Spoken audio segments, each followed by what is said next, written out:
Mathieu Noël. Bonjour Mathieu. Bonjour à tous. Noël s'en mêle ce matin à quelques minutes de l'arrivée en studio d'Alexis Corbière, député insoumis de Seine-Saint-Denis. Vous êtes inquiet ? Oui, mais pas autant que vous, Patrick. Oyez, oyez les amis, les rouges sont à nos portes. Planquez les MacBook Pro, recapuchonnez les Mont Blanc. Le dangereux trotskiste Alexei Korbirovitch, cheval de Troie de la révolution bolivarienne, comme chacun sait, est aux portes du studio Lagardère. Le symbole fait frémir. Je le vois derrière la vitre avec ce regard fou qu'ont les révolutionnaires quand ils croisent des bourgeois. Et là, en matière de bourgeois, Corbière va pas être déçu. Patrick Cohen tremble dans ses berloutis en lézard d'Amazonie. Axel de Tarlé, pour qui Macron est déjà très à gauche, est au bord de l'évanouissement. Respirez Axel, respirez, tenez, éventez-vous avec les Échos. Il y a une très belle une. La loi travail, les attentes du patronat. Patronat Axel, patronat, voilà. Inspirez, expirez. Je n'y arriverai jamais. Mais si mon grand, mais si. L'émoi n'est pas moindre du côté de notre éditorialiste international Vincent Hervouette, pour qui là c'est carrément un voyage en terre inconnue. Vincent, nous sommes de l'autre côté du périph', en Seine-Saint-Denis. Je crois savoir que vous y êtes allé un jour pour une excursion du Rotary. C'était en 78. On serait cru vraiment en Albanie. Oui, ne nous voilons pas la face, c'est un choc des mondes auquel on va assister dans quelques minutes, d'autant que Patrick est remonté comme un coucou suisse sous MDMA.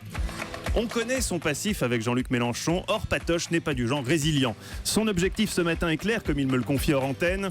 Comment le dire sans... Oui, traduction, faire mordre la poussière au gaucho. Et il n'avait pas besoin qu'on le chauffe beaucoup, mais la conférence de ce week-end des Gugus de France Insoumise intitulée « Faut-il dégager les médias ?» a fini de le convaincre qu'il fallait y aller franco. Non mais, il va pas bien Pancho Villa ? Dégager les médias au moment où après 7 ans de quasi-bénévolat sur Inter, je viens enfin de signer pour un salaire à 5 chiffres à la hauteur de mon talent. Tiens, renforcer l'ISF alors que je viens de terminer les travaux dans ma gentilhommière du Pilat ? Limiter le salaire maximal à 33 000 euros par mois au moment où je viens de signer un salaire de... Bref, non, je rassure nos auditeurs de gauche, Jean-Pierre, Sylvie et Michel, je force le trait. À Europe 1, c'est pas parce qu'on bosse pour Lagardère qu'on est forcément totalement de droite. Je suis sûr qu'en prenant le temps de la réflexion, on trouverait des points positifs à gauche. D'accord. La fête de l'UMA, par exemple, c'est formidable, n'est-ce pas, Julie ? Au menu convivialité et délicieuse grillade. Voilà, Corbière, c'est ça la gauche qu'on aime chez Lagardère, de la convivialité, des bonnes grillades. Recentrez-vous sur vos fondamentaux et l'interview de 8h15 se passera très bien. Patrick, je vous fais confiance pour cette interview. En revanche, demain, il faudra qu'on fasse un point sur 2-3 trucs concernant vos premiers pas dans la matinale d'Europe. 3 fois rien, des petits réglages, notamment. Je sais que votre voix de Barry White blanc vous y pousse naturellement, mais n'en abusez pas. Vous animez une tranche info, pas un pipe show. Quand vous annoncez Laurent Cabrol, par exemple. Merci à vous, Laurent Cabrol. On a l'impression que vous en faites Rocco Siffredi dans Gangbang à Bangkok. Laurent Cabrol. C'est assez dérangeant. N'oubliez pas que les enfants de Vincent nous écoutent en allant au catéchisme.